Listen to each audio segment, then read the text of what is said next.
Dina. Nah, Ibu, hari ini kita melaksanakan PK terkait kegiatan kami pendampingan individu kader kita ya Bu, selama kegiatan kita 2 hari ini. Nah Ibu, pada hari ini kita akan membahas tentang survei. Sudah Ibu kerjakan? Sudah survei. Lalu kita akan membahas tentang program pembelajaran sama penilaian pemilihan aset berikut dengan persiapan kita untuk panen hasil belajar.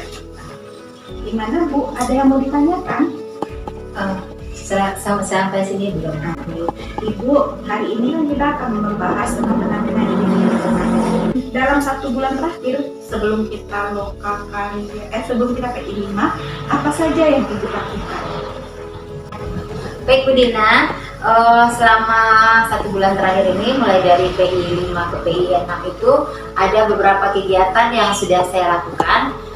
Di antaranya bersama teman-teman itu sebagai tindak lanjut dari program dari Loka Kita 6 kemarin, kami sudah menyusun dari berdasarkan pekerjaan kemarin berdiskusi bersama-sama bersama rekan sejawat, yakni membuat sebuah program yang bertema literasi dengan akronim itu prosa literal. Ya, di mana kepanjangannya adalah program Sabtu Literasi Digital. Ini kami angkat itu sebenarnya mulai dari proses identifikasi aset juga, karena di sekolah kami kebetulan ada 28 unit komputer. Jadi dari identifikasi modal aset fisik yang kami punyai, maka kami membuat sebuah program tersebut yang bernama prosa literal, yang cara programnya yang setelah kami rencanakan itu di mana siswa-siswa ini memanfaatkan komputer atau sarana digital untuk literasi mereka. Mereka di sana nanti akan membaca cerita baik fiksi maupun non fiksi, kemudian bisa jadi mendengarkan video dari YouTube yang bertema cerita. Nah, kemudian mereka nanti akan mencoba untuk membuat sebuah ringkasan dan dibuat dengan menggunakan Canva nantinya. Ya, itu secara garis besarnya. Dan program ini kami juga telah kami kemukakan kepada siswa, di mana pada modul 3.3 kan kita harus memperhatikan choice dan ownership-nya untuk siswa. Jadi kami bertanya terlebih dahulu dan kemudian mengemukakan bagaimana menurut mereka program yang kami rencanakan ini. Gitu. Baik Ibu. Nah, program itu udah hampir berjalan 1 bulan ya Bu ya? Iya. Kira-kira Bu, kemajuan yang Ibu alami dari program yang 1 bulan itu sudah nampak Bu? Karena program ini baru ada terkendala sedikit karena kita menghadapi ujian tengah semester, kemudian ada beberapa kegiatan ANDK. Jadi dari sebulan ini masih 2 kali pertemuan baru, jadi belum begitu tampak hasilnya. Cuman dari yang kegiatan pertama dan kedua itu ada perubahan dari anak-anak yang paling tidak mereka menambah sangat menyukai kembali. Biasanya mereka kurang menyukai membaca, sekarang dengan menggunakan digital, mungkin karena dia ini sesuai dengan kodrat zaman mereka, maka mereka sangat antusias untuk ini. Baik Ibu. Nah, Ibu itu kan sudah melaksanakan survei feedback 360 derajat dan sudah diisi oleh kepala sekolah, rekan sejawat dan Ibu. Saya ingin lebih mendalami tentang apa respon kepala sekolah dengan hasil survei ini. Baik Bu Dina, untuk hasil survei yang sudah saya sebarkan kepada kepala sekolah dan guru, dari apa yang saya lihat dari yang di survei yang diisi, saya dapat menyimpulkan apa yang menjadi kekuatan dan kelemahan saya itu hampir sama dari pandangan sisi kepala sekolah dan guru, rekan sejawat. Ya, dari hasil survei dari kepala sekolah dan rekan sejawat tersebut, yang menjadi kekuatan saya setelah saya identifikasi adalah mengenai kompetensi tentang pengembangan diri dan orang lain. Itu yang merupakan kekuatan pada diri saya, dan kemudian kompetensi tentang kepemimpinan dalam pembelajaran. Itu hampir semua menyatakan bahwa secara umum sudah pada poin yang maksimal saya kerjakan. Sedangkan untuk kelemahan yang saya punyai pada di survei tersebut adalah kompetensi kepemimpinan manajemen sekolah dan kompetensi kepemimpinan dan pengembangan sekolah. Itu yang menjadi kelemahan saya pada hasil survei dari kepala sekolah dan rekan guru. Kalau dari murid bagaimana, Bu? Untuk dari murid, kalau secara garis besarnya semuanya hampir sudah terlaksana dengan baik. Namun yang kurang terlaksananya itu adalah pada bagian ada satu item yang mengatakan pernahkah gurumu membawa guru lain dari sekolah lain untuk belajar bersama? Guru tamu, ya. Kemudian pernahkah orang tuamu datang ke sekolah untuk memberikan pembelajaran di kelas gitu? Yang dua itu yang memang belum pernah, karena kalau ini kan kebetulan yang mengisi angket ini kan adalah siswa yang masih 3 bulan ini berada di kelas yang saya saya ampuh. Nah, jadi memang belum pernah selama beberapa bulan ini. Tapi tahun sebelumnya pernah saya melakukan hal ini karena kebetulan saya memiliki materi pembelajaran tentang statistik, dan kemudian saya mempunyai wali murid yang kebetulan bekerja di bagian statistik. Oleh sebab itu saya mengundang wali murid tersebut ke dalam kelas saya untuk menyampaikan bagaimana manfaat dari pembelajaran statistik itu dalam kehidupan sehari-hari, dan ternyata statistik ini bukan hanya untuk kita pelajari di sekolah saja, tetapi bisa menjadi model life skill bagi siswa nantinya ke depan. Baik Ibu, kan ini sudah diberikan ada beberapa kompetensi yang harus dilakukan, ya ini tentang kepemimpinan manajemen sekolah. Apa rencana yang akan Ibu lakukan untuk meningkatkan kompetensi ini? Baik Bu Dina, untuk kompetensi kepemimpinan manajemen sekolah, karena ini berhubungan dengan visi dan misi sekolah yang disesuaikan dengan programnya yang berdampak pada murid, saya berencana untuk meningkatkan meningkatkan aktivitas kami di komunitas belajar, yakni komunitas Sakato 1 yang selama ini masih belum optimal. Nanti saya ingin berencana dan nanti akan berkoordinasi dengan kepala sekolah untuk mengaktifkan kembali Kompel di sekolah ini, dan kemudian nanti di sana kita akan membahas bagaimana meningkatkan mutu sekolah kita dengan berbagi praktik mungkin, dan mencari tema-tema yang menarik untuk siswa kita di dalam kelas. Contohnya evaluasi menggunakan game interaktif mungkin barangkali, supaya nanti pembelajaran di kelas menjadi menarik dan berdampak positif pada siswa.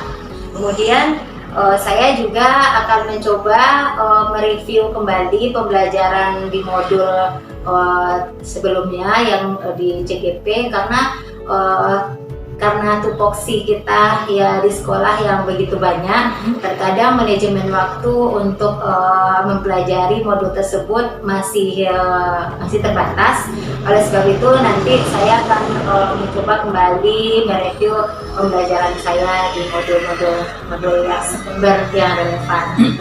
Kemudian nanti saya akan mencari program-program apa yang bisa meningkatkan kekurangan saya di PMM nanti di tema-tema apa saja yang dapat mendukung kelemahan saya tadi. Siapa saja rencana yang akan dilibatkan dalam program yang ke depan?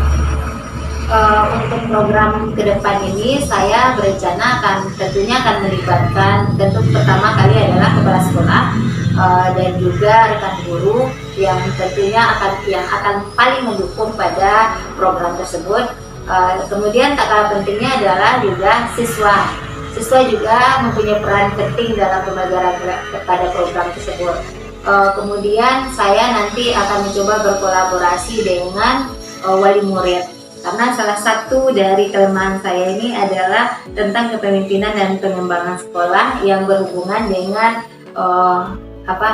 dengan komunikasi dengan wali murid yang masih rendah. Jadi saya nanti akan meningkatkan komunikasi saya dengan wali murid. Kalau bisa nanti mana wali murid yang bisa diberdayakan nantinya, saya akan mencoba berkonsultasi dengan beliau dan nanti dia akan menjadi narasumbernya di kelas nanti. Baik, kan kita sudah melaksanakan program ini hampir 6 bulan ya Bu ya. Nah, dalam 6 bulan ini apa perubahan yang dirasakan selama kegiatan kita dalam diri kompetensi dari 6 bulan? Iya. Apa yang berubah? Pertama mungkin ini Bu Dina, perubahan terhadap pola pikir atau paradigma saya tentang murid.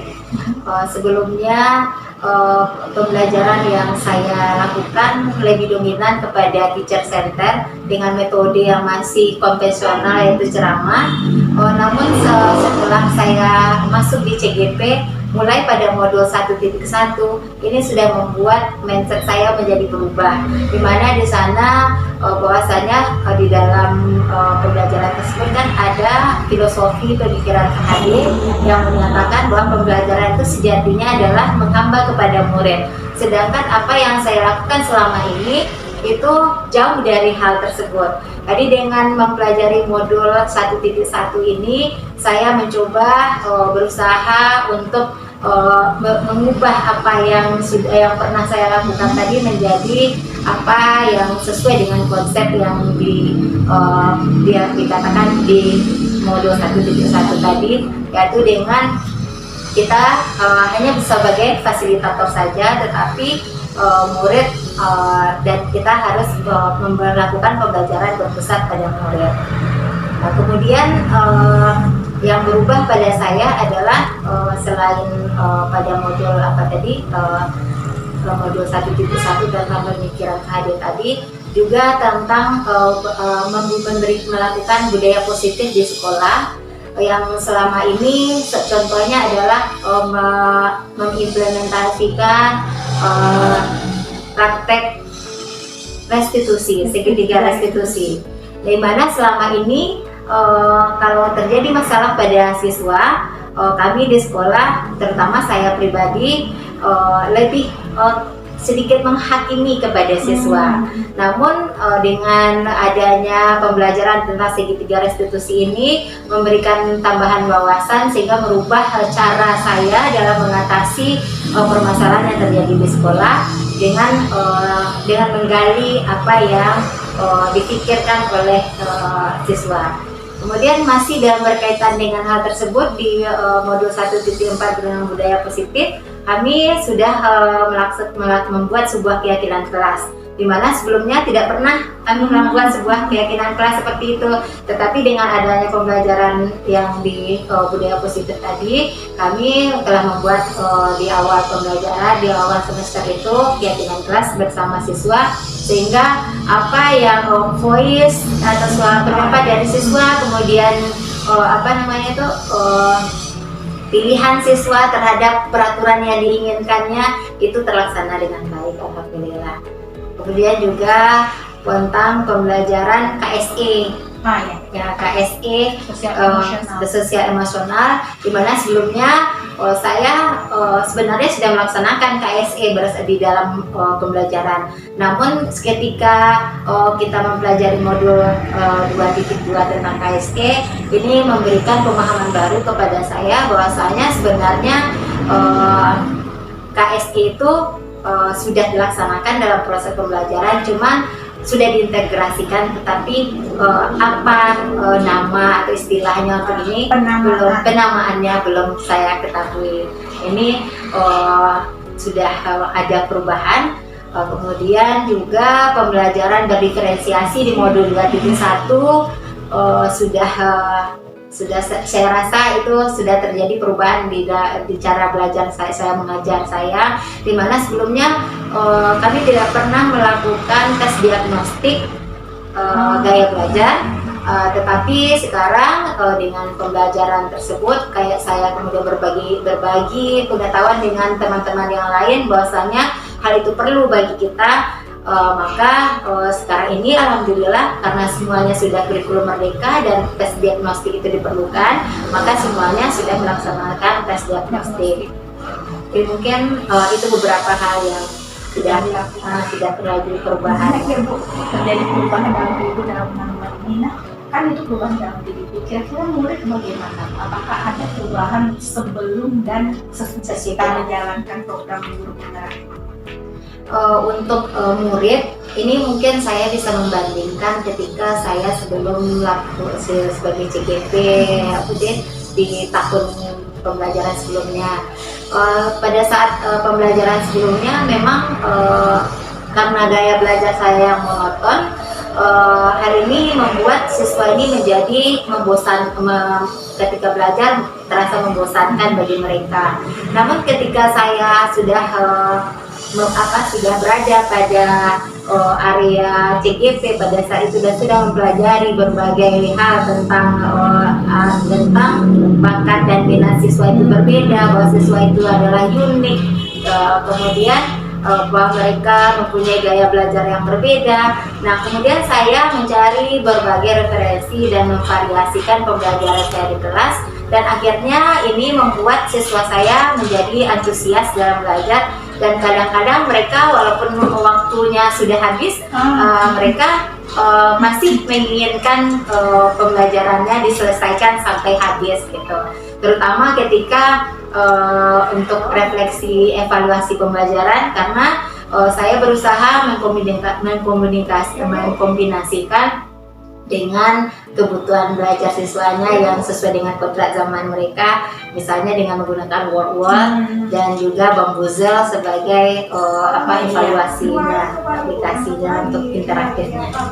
Nah, Ibu, apakah perjalanan tadi ini memuaskan atau tidak? Sangat memuaskan, karena banyak hal yang sebelumnya saya tidak ketahui, sekarang saya mengetahuinya bahwasanya hal itu ternyata penting. Bagaimana cara strategi untuk melaksanakannya sudah diketahui pada beberapa modul, walaupun sebenarnya pemahaman saya terhadap modul yang 10 itu karena hanya 6 bulan waktunya masih terbatas. Namun dibandingkan sebelum menjadi CGP itu sangat menambah wawasan kepada saya, terutama mengenai murid dan pola pikir tentang murid tadi. Apa bagian yang menantang dari perjalanan ini? Bagian yang paling menantang dari beberapa modul yang ada, sepertinya dari modul 3.2.3 sampai ke modul 3.3. Iya, kenapa? Karena ini sudah menyangkut soal kepemimpinan kepala sekolah, sudah berperan di sana kan. Kalau untuk modul 2 sampai modul 2.2 itu karena masih ada tugas dan peran saya sebagai guru masih banyak di situ mendominasi, maka alhamdulillah di modul itu lumayan tidak menantang, tetapi memberikan pencerahan ya. Tetapi pada modul 2.3 sudah mulai masuk kepada bagaimana cara manajemen kepemimpinan sekolah, itu yang membuat saya agak berusaha keras bagaimana punya tantangan untuk memahami pembelajaran tersebut. Ibu, kita masuk ke pemetaan aset. Siapa saja orang yang dilibatkan dalam proses pemetaan aset? Aktor-aktor yang terlibat. pada pemetaan aset itu di sekolah kami kemarin kami melaksanakan ada 4 sesi, di mana pertama saya melibatkan tentunya kepala sekolah untuk berkoordinasi dengan beliau bahwasanya saya punya tugas atau punya ada sedikit pengetahuan tentang aset dan kemudian memetakan aset di sekolah yang punya sekolah kita. Maka alhamdulillah kepala sekolah menyambut baik rencana yang saya berikan, dan kemudian ibu kepala sekolah mendiskusikan kapan waktunya yang baik, yang tepat untuk melakukan diskusi bersama, mungkin bersama pihak warga sekolah lah. Kemudian pada sesi kedua, karena sudah berkoordinasi dengan kepala sekolah, kami membuat undangan untuk dan menyepakati untuk mengundang wali murid, perwakilan wali murid saja, yang khususnya 456, karena kami tidak mau memberatkan orang tua, jadi kami ingin tapi kita ingin juga mendapatkan masukan dari mereka. Jadi kami ambil saja beberapa orang, mungkin sekitar 20 orang perwakilan dari wali murid untuk membicarakan tentang identifikasi aset ini. Dan pada waktu sesi kedua tersebut di hari Sabtu, ini juga diskusi ini juga dihadiri tidak hanya oleh wali murid tapi juga oleh beberapa tokoh masyarakat. Iya, diantaranya ada wali nagari, kemudian anggota dewan, karena dia sangat support terhadap sekolah kami. Jadi dia seakan-akan merasakan, karena dia tinggal di daerah Kototuo, jadi dia sangat support dengan SD 01 Kototuo, dan dia juga ikut dalam pendanaan di sekolah ini, juga sering melakukan bantuan. Jadi dia juga menghadirinya, dan juga dihadiri oleh ketua komite serta pengurusnya, kemudian ditambah oleh pengawas gugus 4 Kototuo. Ya. Dan kemudian setelah pelaksanaan itu, agar identifikasi aset tadi lebih terinci, lebih detail, mau mengidentifikasi apa saja potensi yang ada di sekolah ini. Kemudian beberapa hari setelah itu kami melaksanakan diskusi kembali, tetapi tidak melibatkan orang tua wali murid, tetapi hanya kepala sekolah dan kita sejawat saja. Nah, alhamdulillah ini pada sesi ketiga ini, yaitu di hari Selasa, muncullah berbagai hal yang tidak terpikirkan tadi. Aset-aset yang ada di sekolah bertambah dari hasil diskusi ketika dengan wali murid tadi. Karena mungkin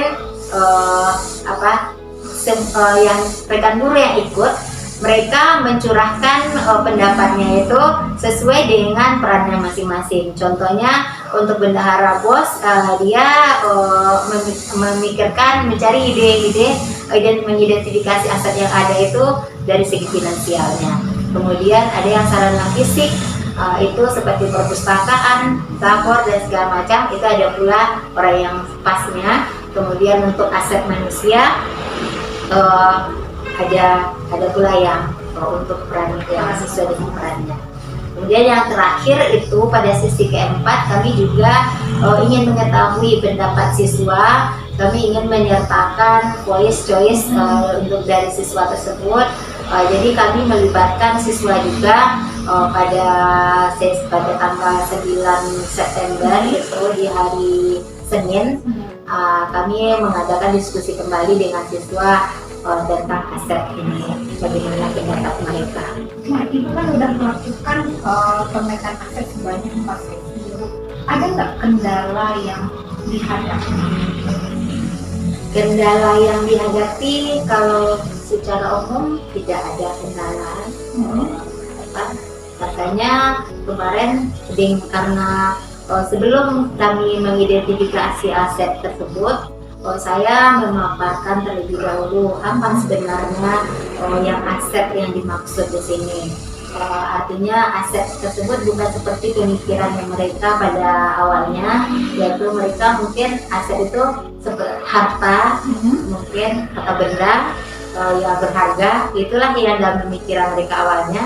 Tetapi setelah saya berikan pemaparan tentang aset ini dan apa saja pemetaan aset-aset tersebut yang sebanyak 7 aset tadi, baik aset politik, sosial, budaya, agama budaya, kemudian manusia, fisik dan segala macam, mereka akhirnya memahami hal tersebut. Dan jadi kebetulan mungkin karena orang yang datang itu kami batasi, jadi pemikiran mudah untuk menyamakan persepsinya. Nah, Ibu gimana nih, kan melalui proses yang panjang tidak melibatkan banyak sekali orang yang terlibat di dalam, baik di luar ataupun bahkan Ibu sambil manggil sambil mengundang anggota dewan, ada perwakilan orang tua, ada pengawas, bahkan dari guru, dari korwil juga datang. Nah Ibu, gimana perasaannya? Saya merasa sangat puas sekali karena apa yang menjadi tujuan saya untuk tugas di CGP juga terlaksana, tetapi juga bagaimana mengembangkan potensi yang dimiliki sekolah ini untuk menjadi sekolah yang lebih maju, itu juga teridentifikasi dengan baik. Ini merupakan modal dasar bagi kami, pemetaan aset ini, untuk membuat sebuah program yang dapat memajukan sekolah ini, dan juga hendaknya program ini bisa berdampak positif terhadap murid. Apa pertimbangan Ibu waktu menentukan apa itu sumber daya yang diberikan sekolah? Yang menjadi pertimbangan tentang aset sekolah ini, yang menjadi pertimbangan bagi saya adalah apa saja hal-hal yang nyata yang ada di sekolah ini yang mungkin belum teridentifikasi, tapi dengan adanya diskusi tentang aset ini dapat diidentifikasi. Kemudian juga identifikasi aset dan pemetaan aset ini untuk bagi saya pertimbangannya hendaknya identifikasi aset yang ada, yang sudah ada ini dapat menjadi pertimbangan bagi sekolah untuk membuat sebuah perencanaan programnya ke depan. Dan tentunya harus pertimbangannya adalah harus berpusat pada siswa dan murid. Nah Ibu, dalam proses ini kan panjang nih, bahkan sesi malahan Ibu melaksanakan, ada nggak aset sekolah yang belum Ibu identifikasi bersama dengan teman-teman pada saat proses? Karena ini merupakan beberapa kali sesi, rasanya untuk saat ini sudah teridentifikasi rasanya. Untuk saat ini ya Bu Dena, tapi belum tahu lah ke depannya. Mungkin yang penting untuk yang aset yang teridentifikasi hari ini, insya Allah semuanya sudah tercover rasanya. Ibu, kan itu saya ingin bertemu dengan salah satu yang ikut dalam kegiatan identifikasi aset kita. Kira-kira ada yang bisa kita temukan? Bisa. Siapa namanya Bu? Dia merupakan guru juga di sekolah kita, dan sekaligus dia juga termasuk wali murid di sekolah ini. Jadi dia bisa memberikan nanti pemaparan tentang apa yang ingin Dina tanyakan nanti. Namanya Ibu Elviza Diana Fitri. Bisa kita bersua beliau kali ini Bu? Bisa dipanggilkan Bu? Bisa. Baik Bu Dina. Sebentar ya Bu Dina. Iya, selamat siang Bu. Siang Bu. Ibu, saya meminta kepada beliau untuk menolak salah satu peserta yang terlibat dalam kegiatan identifikasi sekolah. Ibu sebagai salah satu peserta punya waktu untuk berdiskusi dengan saya Bu? Punya. Ibu, kan kemarin Ibu sudah mengikuti proses identifikasi sekolah ya Bu. Itu bagaimana prosesnya Bu? Proses mengidentifikasinya waktu itu dilakukan dengan 2 kali diskusi. Diadakan oleh Ibu Ria, CGP dari SD kita. Itu diadakan 2 kali pertemuan. Pertemuan yang pertama itu kalau tidak salah hari Sabtu. Hari Sabtu membahas tentang pemetaan aset. Kemudian diskusi yang kedua dilanjutkan beberapa hari kemudian, hari Selasa, juga kelanjutan tentang pembahasan tentang pemetaan aset, tapi lebih menjurus ke arah identifikasi asetnya. Yang dari 7 aset. Iya. Baik Ibu, kan ini prosesnya panjang ya Bu, ya. Ada di hari Sabtu, ada juga di hari apa satu lagi? Selasa. Selasa. Ada nggak Bu kendala yang Ibu hadapi dalam melaksanakan 2 kali pertemuan itu? Dalam 2 kali pertemuan atau 2 kali diskusi, alhamdulillah tidak ada ditemui kendala karena prosesnya lancar. Orang-orang yang diminta untuk hadir dalam acara diskusi juga semuanya alhamdulillah hadir. Kemudian penyampaian diberikan oleh Ibu Ria alhamdulillah mudah dicerna dan kami pun bisa memahami dengan baik. Ibu tidak ada kendala yang terjadi Alhamdulillah ya? tidak. Bu, gimana sih Bu perasaan Ibu, kan kita udah selesai nih 2 kali pertemuan, gimana perasaannya udah tahu ini loh aset sekolah kita? Kalau perasaannya senang Bu, karena dari pengetahuan di awal saya pribadi aset di sekolah itu dalam pikiran saya hanya buku, kemudian komputer, karena pribadi saya itu tidak mengurus tentang aset. Yang pengetahuan saya mengurus tentang aset itu hanya bendahara inventaris. Ternyata berdasarkan pemaparan dari Ibu Ria, itu ternyata banyak pemetaannya. Ada tentang modal manusianya, pokoknya ada 7 pemetaan aset yang waktu itu dijelaskan oleh Ibu Ria. Tapi banyak nih aset ada 7. Itu di kelompok yang mana? Di kelompok modal manusia, Bu. Modal manusia. Nah, bagi apa yang menjadi pertimbangan Ibu dalam menentukan ini loh menjadi aset sekolah kita? Kalau pertimbangannya itu berdasarkan keadaan real di sekolah saja, Bu. Contohnya waktu itu misalnya kita mempunyai berdasarkan pemaparan Bu Ria, ternyata aset-aset yang ada di sekolah itu bisa dimanfaatkan untuk menunjang atau memberikan sesuatu yang lebih kepada siswa, begitu Bu. Misalnya komputer itu termasuk aset ya, itu juga bisa dijadikan untuk memberikan pelajaran tambahan yang awalnya anak-anak tidak tahu, ternyata manfaatnya sangat banyak. Iya. Nah Ibu, kan Ibu sudah melakukan proses yang 2 kali ya dalam melaksanakan identifikasi. Ada tidak sumber daya sekolah yang Ibu belum temukan dalam pertemuan Ibu yang 2 kali itu? Sumber daya yang belum ditemukan? Rasanya tidak, Bu. Karena pada saat diskusi 2 kali itu, pas identifikasi asetnya itu diserahkan kepada orang-orang yang memang di bidangnya. Misalnya pas waktu pemetaan aset modal manusia itu saya. Kemudian misalnya tentang buku-buku itu diserahkan langsung kepada guru perpustakaan yang tentu dia lebih tahu jumlah bukunya berapa. Kemudian tentang aset tentang pendanaan, itu aset finansial ya. Nah itu juga ada orang khususnya begitu. Jadi kalau menurut saya rasanya tidak ada yang tidak teridentifikasi gitu.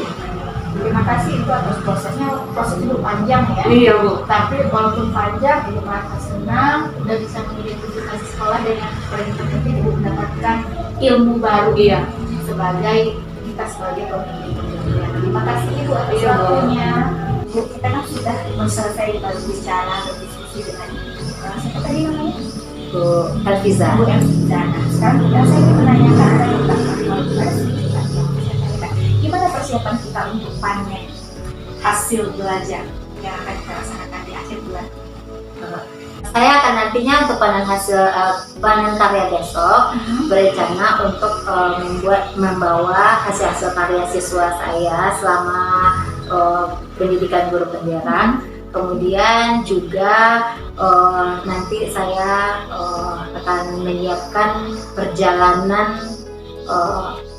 cerita perjalanan tentang selama CPP nantinya ya. Kemudian beberapa tugas dalam bentuk tugas yang kami rangkum nantinya, beberapa tugas seperti demonstrasi kontekstual, kemudian juga aksi nyata yang sudah ada nanti akan kami buat spanduk dan berupa banner mungkin atau karya-karya lainnya yang menarik nanti untuk dipajang supaya bisa menginspirasi CGP setelah ini nanti. Banyak ya Bu yang mau Ibu pamerkan. Ada nggak hal lain yang mau Ibu bawa untuk teman-teman kita bisa melihat di di stand kita?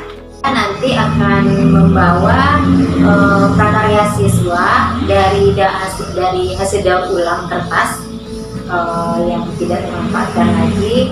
Ini dibuat dalam bentuk tas nanti. Kemudian kami sudah membuat keterampilan membuat tempat tisu dari kertas tersebut. Nah, ini nanti akan saya bawa nanti di panen karya artinya. Kemudian nanti tugas-tugas CGP yang berupa PPT di Canva itu nanti kami akan membuatnya dalam bentuk kalender meja. Nah, supaya tampak lebih menarik gitu. Ibu, terima kasih atas kegiatan kita hari ini. Banyak inspirasi yang saya dapatkan, banyak program-program baru yang bisa saya ATM besok di sekolah saya. Nah, Ibu juga sudah melakukan pemetaan, bahkan melakukannya sampai 4 kali dan mendatangkan banyak pihak yang bisa terlibat. Nah, apakah ada yang perlu saya beri catatan yang perlu kita ketahui oleh Bapak Fasil sehingga bisa saya tuliskan di LMS? Sepertinya untuk catatan khususnya tidak ada, Dina, karena sudah berjalan dengan apa adanya, lancar, nggak ada catatan sama sekali. Terima kasih Ibu atas kegiatan kita hari ini. Saya pamit, mohon izin pulang dan selamat sampai bersua besok di acara kita. Terima kasih. Terima kasih, Dina.